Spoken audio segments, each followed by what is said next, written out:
कल दोपहर 2 बजे किसानों और सरकार के बीच एक बड़ी बैठक होने वाली है, लेकिन क्या किसान मानेंगे? क्या ये घमासान थमेगा? यही सबसे बड़ा सवाल है। किसानों ने थोड़ी देर पहले सरकार को कल की बैठक के लिए अपना जवाब भेज दिया है। किसान संगठनों की ओर से भेजी गई इस चिट्ठी में लिखा है कि 30 दिसंबर को 2 बजे होने वाली वार्ता का निमंत्रण हमें स्वीकार है, लेकिन इस बैठक में जिन मुद्दों पर बातचीत होनी है, जिन शर्तों के साथ किसान बैठक में जाएंगे, उसकी भी डिटेल उन्होंने साथ में भेजी है। किसानों की पहली शर्त है कि तीनों कृषि कानून निरस्त किए जाएं और इसकी प्रक्रिया पर बातचीत होगी।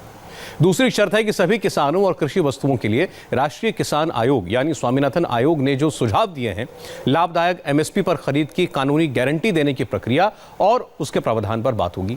तीसरी शर्त किसान नेताओं ने रखी है कि एनसीआर और आसपास के इलाकों में एयर क्वालिटी मैनेजमेंट के लिए आयोग अध्यादेश 2020 में ऐसे संशोधन जो अध्यादेश के दंड प्रावधानों से किसानों को बाहर करने के लिए जरूरी हैं, वो चर्चा में आए। किसानों के हितों की रक्षा के लिए विद्युत संशोधन विधेयक 2020 के मसौदे को वापस लिया जाए। ये 4 मांगे जो हैं, ये किसान नेताओं ने लिखी हैं। सरकार ने कल बातचीत की पेशकश की थी। 30 तारीख को इसे स्वीकार किया किसान संगठनों ने और अपनी 4 मांगों के साथ उन्होंने चिट्ठी केंद्र सरकार को भेज दी। दरअसल ये वही 4 मांगे हैं जो इससे पहले भी किसान नेता चिट्ठी में बता चुके हैं केंद्र सरकार को। तो चौथी शर्त है किसानों के हितों की रक्षा के लिए विद्युत संशोधन विधेयक 2020 के मसौदे को वापस लेने की प्रक्रिया पर बात होगी। तो ये 4 मांगे किसान नेताओं की हैं, लेकिन इससे गतिरोध क्या टूटेगा, ये सबसे बड़ा सवाल है, क्योंकि किसान अपनी मांग पर अब भी अड़े हुए हैं। इन 4 में पहली शर्त उन्होंने यही लिखी है कि तीनों कृषि कानून कैसे वापस लिए जाएंगे, हम इसकी प्रक्रिया पर बात करेंगे। कृषि कानूनों में संशोधनों पर कोई बात नहीं करेंगे, बल्कि किस तरीके से ये तीनों वापस लिए जाने हैं, इसका क्या मसौदा होगा, उस पर सरकार के साथ वो बात करने के लिए राजी हैं। इसके अलावा एमएसपी की गारंटी वो चाहते हैं।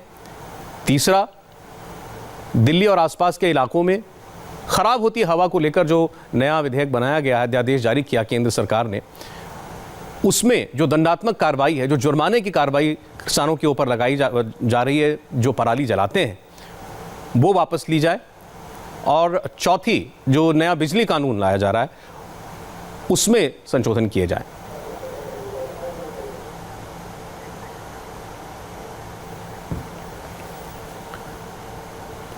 लेकिन किसानों के नाम पर किस तरह से लेफ्ट से जुड़े लोग इस आंदोलन में शामिल हो रहे हैं, इसकी तस्वीरें, इसके सबूत हम आपको लगातार दिखा रहे हैं।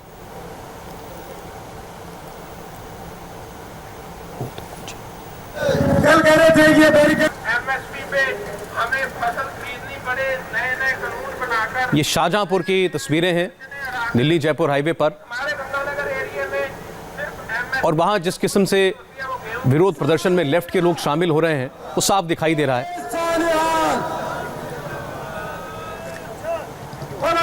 आइए देखते हैं पवन नारा की एक रिपोर्ट। शाहजहांपुर बॉर्डर पर भी किसान बैठे हुए हैं। इनमें ज्यादातर किसान राजस्थान की तरफ से आए हैं, लेकिन ये रास्ता गुजरात और महाराष्ट्र की तरफ भी जुड़ता है, वहां से भी कुछ किसान पहुंचे हैं। आप कहां से आए हैं सदा जी? हम आए सूरतगढ़ से, 8 SHPD गांव से। अच्छा, सूरतगढ़ से। तो क्या आपके यहाँ खेती होती है? हमारे खेती सभी प्रकार की, गेहूँ होता है, ग्वार होता है, नरमा होता है, रुई नरमा दोनों होते हैं, चावल भी होते हैं। अच्छा, एक सवाल ये कि प्रधानमंत्री ने कहा कि जो किसान हैं इनको विरोधियों ने गुमराह कर रखा है, तो आपको कैसे पता चला कि इस कानून में कोई कमी है, नहीं है या है, और कौन आपके गांव में बताने पहुंचा कि इस कानून में क्या क्या कमी है? पहली बात तो 90% किसान है जो अनपढ़ हैं, उनमें से 10% ही पढ़े लिखे खेती कर रहे हैं। उनको पता चला, किसी वकील ने बताया या किसी भी पता चला भी इसमें ये कमी है। आज जो हमें गवर्नमेंट 1 किलो के भाव गेहूं दे रही है, कल को वो हमारे से 1 रुपए किलो तो गेहूं खरीदेगी मर्जी से, अपना रेट लगाएगी, स्टोर करेगी। जब हमें जरूरत होगी तो हमें 50 रुपए 100 रुपए किलो देगी। इससे पता चला तो किसान जाग उठे, पहले पंजाब जागा। चलो, ये बात तो हो, आपकी तर्क समझ में आ गया। हाँ। लेकिन ये सरकार ऐसे करेगी कैसे? किसने बताया? कोई गांव में आया था, संदेश आया था, कैसे आप तक ये बात पहुंची? पहले पहुंची तो पहले किसानों तक पहुंची। पंजाब के किसानों ने उठाया बीड़ा, ये 3 महीने हो गए। उससे बाद में आया राजस्थान में। राजस्थान में तो इस बॉर्डर पे चला 13 तारीख से काम। नहीं, आप गांव से उठ के आगे किसान के लिए बहुत सारे फैसले लिए जाते हैं, ठीक है, तो किसान हर बार नहीं उठ के आता। तो हम ये जानना चाह रहे हैं कि गांव में कोई बताने आया था, कैसे संदेश पहुंचा? किसान के लिए संदेश तो किसान ही पहुंचाता है, और तो कोई पहुंचाता नहीं है। सरकार तो पहुंचाती नहीं है। सरकार ने तो अपने 3 कानून लागू कर दिए। उस टाइम किसान को बुलाया तो नहीं, उसने बुलाया तो नहीं किसान को। तो आपके गांव में कोई बाहर से किसान आए बाहर थे? कोई किसान नेता है, किसान मजदूर है, कोई भी है, कहीं से सुना तो उसने बात एक के आगे की, दूसरे ने दूसरे के आगे की, तो ऐसे इकट्ठे होकर किसान चले। अच्छा। सर, आप कहाँ से आए हैं? हम राजस्थान से हैं। राजस्थान में कहाँ से? आमेर तहसील से हैं। आमेर तहसील से। तो आप कैसे यहाँ पहुँचे? जयपुर से आप यहाँ आ गए, तो क्या संदेश आप तक पहुँचा, क्या सोच समझ के आए? हमारे तो बताया था हनुमान जी बेनीवाल ने।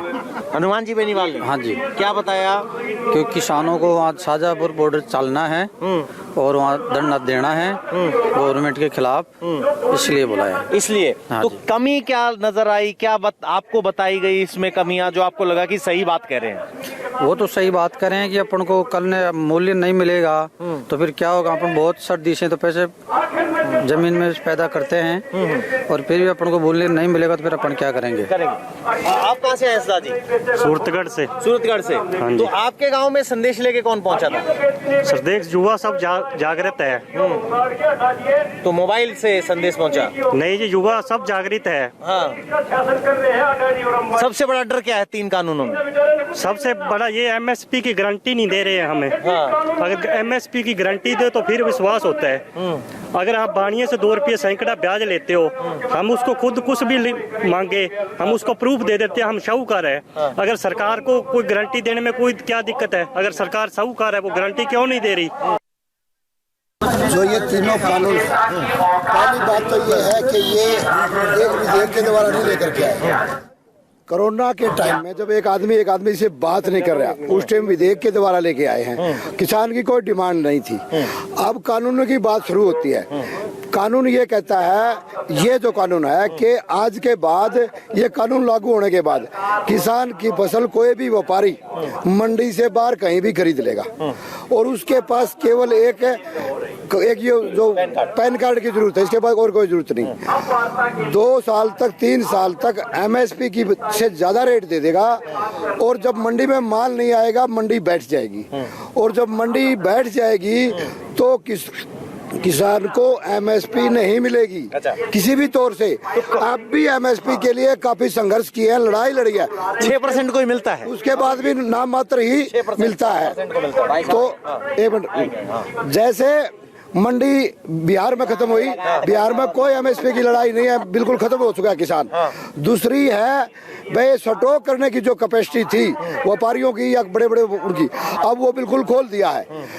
अब वो अगर खोल दिया है तो वो कितना माल अपने गोदामों में इकट्ठा करेगा और जब किसान का माल खरीद लेगा उसके बाद जब जनता को उसकी जरूरत पड़ेगी तो पिछले दिनों जो टमाटर 2 रुपए, 2.5 रुपए, 3 रुपए किलो मिल रहा था और जब स्टॉक के बाद टमाटर किसान ने बाद या टमाटर खेत में ही बुआई कर दी और जब स्टॉक का माल शुरू होया तो वही टमाटर 140 से 120 रुपए यूपी में मिला, 180 रुपए हिसार में मैंने खरीदा।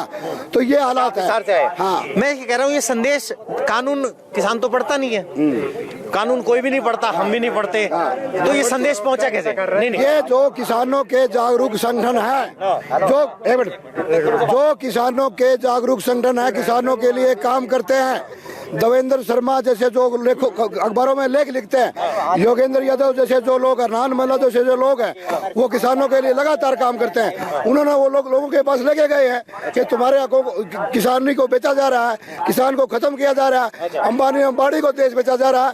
ये इतना तो हम समझने लगे हैं।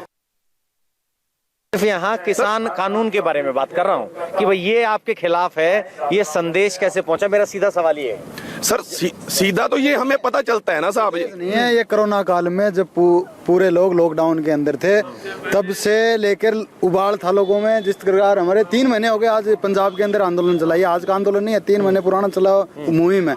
धीरे धीरे अवेयरनेस आई, लॉकडाउन टूटा, लोग घरों से बाहर निकले और आए। और आप कह रहे हो कि जमीनें नहीं लेंगे, वो तो खेती करेंगे, कॉन्ट्रैक्ट फार्मिंग उतारे। कॉन्ट्रैक्ट फार्मिंग में सिर्फ आपसे कॉन्ट्रैक्ट आपकी फसल का होगा, मैं बता रहा हूँ। नहीं जैसे KCC आई, नहीं KCC आई, क्या है सेक्शन 5 में? सेक्शन 5 में है, अगर कोई किसान कॉन्ट्रैक्ट करेगा तो उसके ऊपर लोन भी लेगा, अगर घाटा है तो उसके ऊपर रिकवरी भी डालेगा। और बार बार आप एक बात पूछते हो कि आपको कैसे पता लगा कानून का, आपको कैसे पता लगा? ये हिंदुस्तान है। मोदी को तकलीफ यही है कि हमने कानून का पता लग गया, कानून का पता नहीं है तो दिल्ली में बैठे जो मंत्री हैं उनको इस कानून का नहीं पता। हम मिट्टी से कमाए खाने वाले आदमी हैं और 95% जनता का से जुड़ा हुआ कानून है जो जनता को खत्म करने का काम करे है।